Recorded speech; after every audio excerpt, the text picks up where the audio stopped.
झिलमिल एक छोटी, चंचल और चमकीली चिड़िया थी। जब सर्दी का मौसम आने वाला था तो उसे अपनी सुरक्षा के लिए एक नया घर ढूंढना था।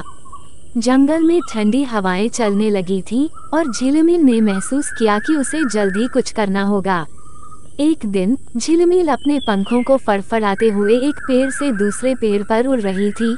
तभी उसने एक सुंदर सा कोना देखा।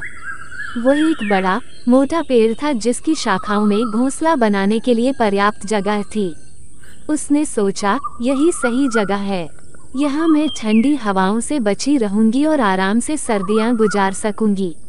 लेकिन झिलमिल जैसे ही उस पेड़ के पास पहुंची, एक काला कौवा वहां आ गया। उसने झिलमिल को देखते ही चिल्लाया, यह मेरी जगह है, तुम यहाँ घोंसला नहीं बना सकती। कौवा का स्वर कठोर और डरावना था। झिलमिल थोड़ी घबरा गई, पर उसने धीरे से कहा, मैं यहाँ बस एक छोटा सा घोंसला बनाना चाहती हूँ ताकि ठंड से बच सकूँ। तुम बड़े हो, तुम्हें तो इतनी जगह चाहिए नहीं। कौवा हंसते हुए बोला, मुझे यहाँ अकेले रहना पसंद है, जाओ कहीं और जगह ढूंढो। झिलमिल निराश हो गई, लेकिन उसने हार नहीं मानी। वह और ऊंची उड़ान भरकर दूसरे पेड़ों की तलाश में निकल गई। उड़ते उड़ते उसने एक बगुले को देखा जो नदी के किनारे मछलियां पकड़ रहा था। झिलमिल ने सोचा कि शायद बगुला उसे मदद कर सके।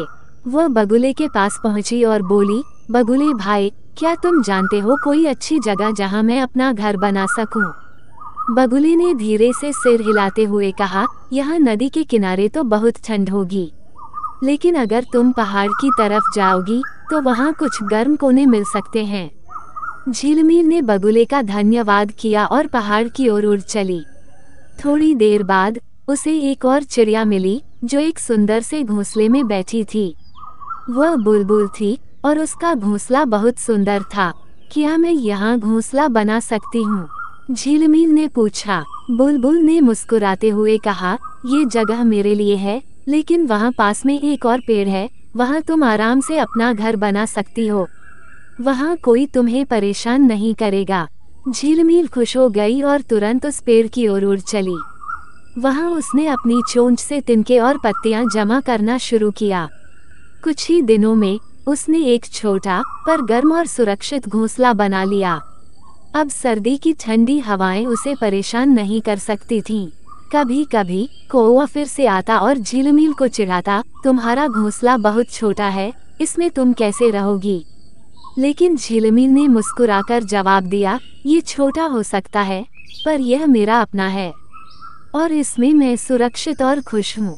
इस तरह झिलमिल ने अपनी मेहनत और धैर्य से सर्दियों से बचने का रास्ता खोज लिया।